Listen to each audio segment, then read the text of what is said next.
dari kelompok 3 F Chavana. Di sini kami bakalan makan ramen di Ikoryu Fukuoka Ramen. Sebelum itu, perkenalkan, nama saya Alula Kaisa Irtiza. Nama saya Davina Marani Setiawan. Nama saya Alexander Ramadhani. Nama saya Priyanti Fikrawati. Nama saya Aula Miati. Nama saya Salman Lasore. Nama saya Jessica Angelina. Dan saya Gloria Serta Felicia. Jadi, ayo ikutin keseruan kita hari ini. Let's go!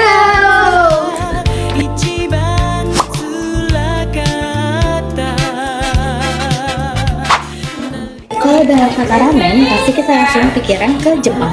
Tetapi ternyata ramen itu bukan berasal dari Jepang loh. Dia memiliki sejarah yang panjang di luar Jepang hingga dia berkembang di sana.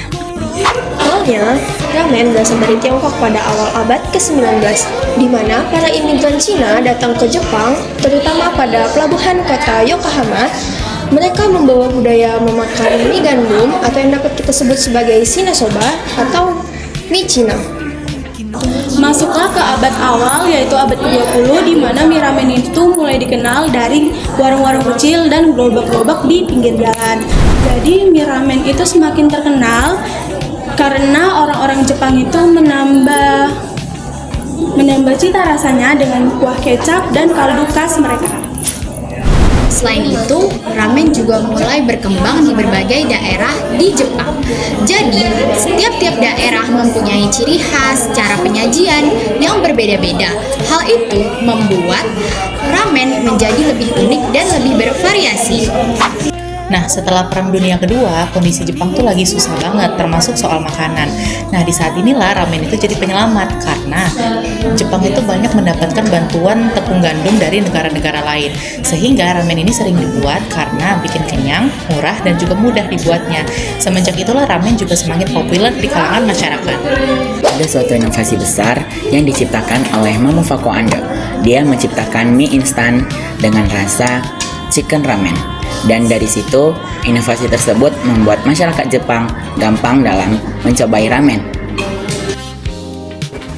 Sekarang ramen punya banyak banget variasi. Ada soyu, kuah kecap, miso, pasta kedelai, tonkotsu, kaldu tulang yang kental banget, sampai shio, kuah garam yang ringan. Jadi guys, ramen itu perjalanan yang sangat panjang. Dari sebuah mie menjadi makanan ikonik dari Jepang yang menjuru ke seluruh dunia. Nah, perkembangannya ini juga menunjukkan bagaimana budaya itu bisa berkembang dan berubah menjadi sesuatu yang baru dan juga unik.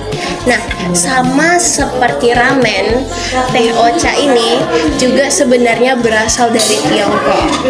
Teh ini juga masuk ke Jepang sekitar abad ke-8 Masehi yang dibawa oleh para biksu-biksu Buddha. Waktu itu, teh itu bukan buat santai-santai, tapi juga untuk meditasi dan menjaga fokusnya kita. Lalu pada abad ke-12 ada seorang biksu yang bernama Elsai. Dia membawa biji teh dan memperkenalkan cara meminum teh bubuk, yaitu matcha. Dia juga menjelaskan bahwa teh bagus untuk kesehatan diri kita. Nah, sejak saat itu, minum teh mulai jadi kebiasaan terutama pada bangsawan ataupun samurai. Lalu, teh atau minuman teh ocha ini mulai menyebar ke masyarakat dan menjadi kebiasaan kita di kehidupan sehari-hari.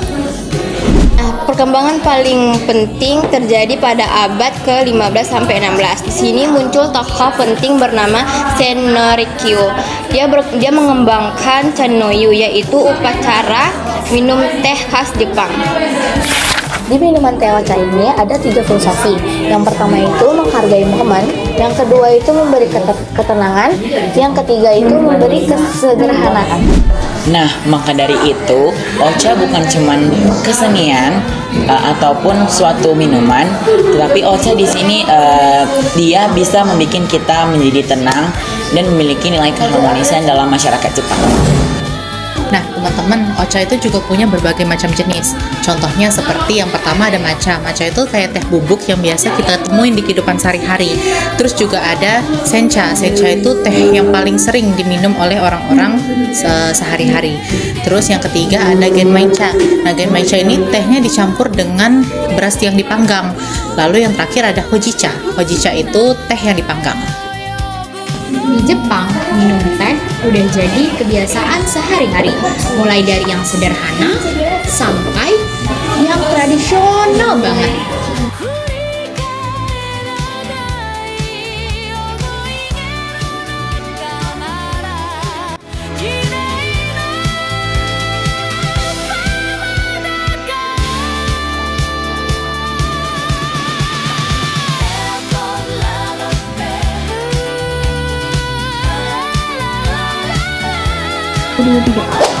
Jadi, sekian dari kami. Sampai jumpa di vlog selanjutnya. Bye-bye!